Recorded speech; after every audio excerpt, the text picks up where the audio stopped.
An aspiring editor, Abby Morrill, finds herself in a tricky situation given by her boss. Her job is to find the perfect match for her, otherwise she loses the job. Will Abby find the one for her boss, or will something get in the way? In the opening scene, we see Abby walking down the street to a cafe to get some food. Upon entering the cafe, she tries to order, but a guy seems to have thought the same. They apologize to each other, but proceed with their orders at the same time. The poor waitress tries to get their orders, but gives up in the end and asks them to figure it out, handing them 2 bags of food. Outside the cafe, they exchange food, and in the process, they don't realize that they've switched their documents. Given that she only has 30 minutes to get to her interview, Abby rushes to get to where she needs to be, leaving him half of her stuff. Arriving at the firm, she heads straight to the secretary's office, asking for Ms. Anderson so the secretary can show her the way. On their way to the office, the secretary lets her know that there is no way for her to get the job, given that she doesn't have any recommendations from a senior editor. Walking into the office, Abby is met with her potential new boss. Given that she's 2 minutes late, Ms. Anderson asks her to exit, claiming that she's not going to be a good fit.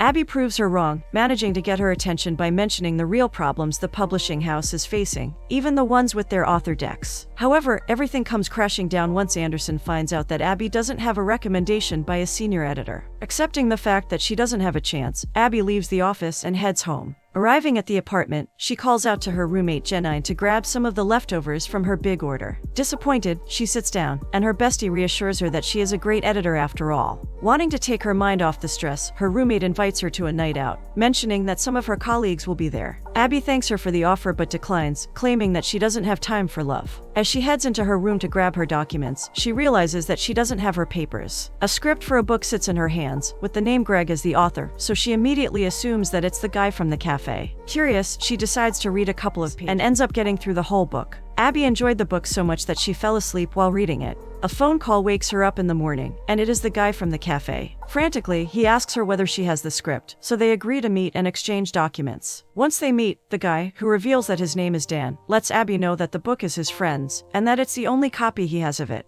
Shocked to hear that there's no other copy of the book, Abby drags Dan to the print center to make more copies. After some time, they leave the center with more copies than they need.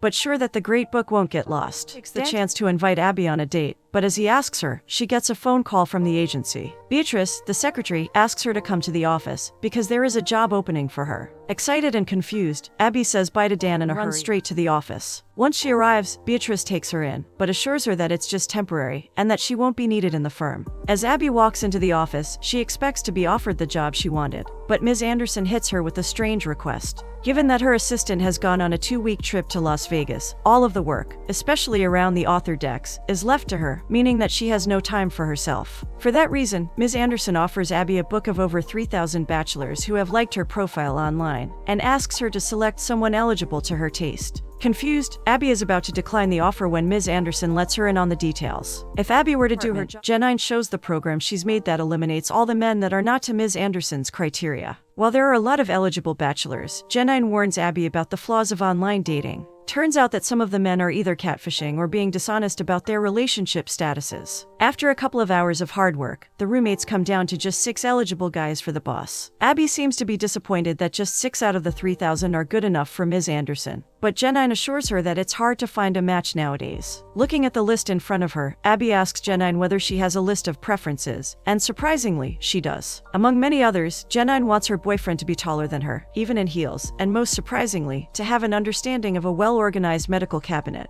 Given that she has a list, she asks Abby whether she has one, and it turns out that she doesn't. Taking the notebook in front of her, Janine starts writing down the characteristics Abby wants her boyfriend to have. Among the many, Janine wants her boyfriend to be and to hate double chocolate given that it's her favorite, so there's more for her. The following morning, Abby walks into the office with confidence, thinking that she has completed the challenge and can move on to reviewing books, but Susan has something else in mind. Despite telling her that she needs to find out if the men match her requirements in real life, Susan gives Abby a book to review, to see whether she's eligible to be a junior editor. Going back to her desk, Abby gets to work when Beatrice comes over. Trying to hide their secret project, Abby stands in front of the computer, but Beatrice seems to be curious as to what the temporary project is. Realizing that she won't find out anything, Beatrice finally leaves so Abby gets to work. The first on the list is Carl, so Abby finds a way to talk to him in real life. Walking into a Soul Cycling center, Abby spots him on the bicycle, so she makes sure to be next to him. Right off the bat, the guy seems to be a perfect match. He speaks French and he doesn't eat onions. However, it all comes crashing down once he mentions that he's still living with his mom, which is a big no in Susan's eyes. She decides to follow the next guy to the grocery store to see whether he buys something to cook or whether he eats frozen meals. Unfortunately, he ends up buying frozen foods, so Abby just checks him off the list immediately. One of the many guys she visits is an artist, but given the fact that his exhibit is a dustbin, Abby is sure that Susan will most likely make fun of him.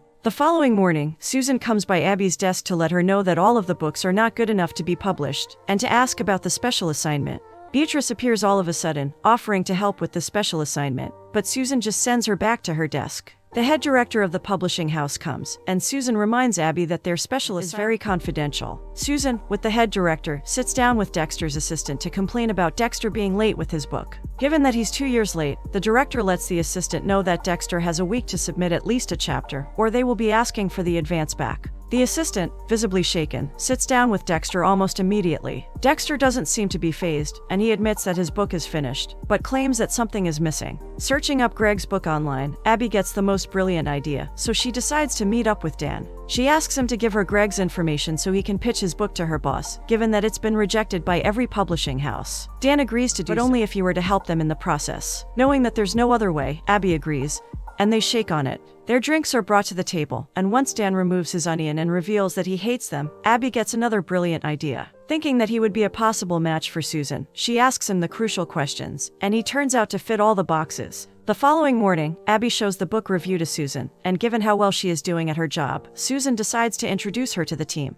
Before they go in, Abby lets her know about Dan, and even gives her his Facebook account. Focusing on work, Susan advises her to relax and to be herself as they enter the office full of important people. After the meeting, she meets with Dan and Greg to discuss the book. Dan and Abby get into an argument about whether they need to focus on the big or small changes the book needs, so Greg asks them to start with the word choice first. As Dan leaves the table, Abby takes the chance to find out more about him through Greg, not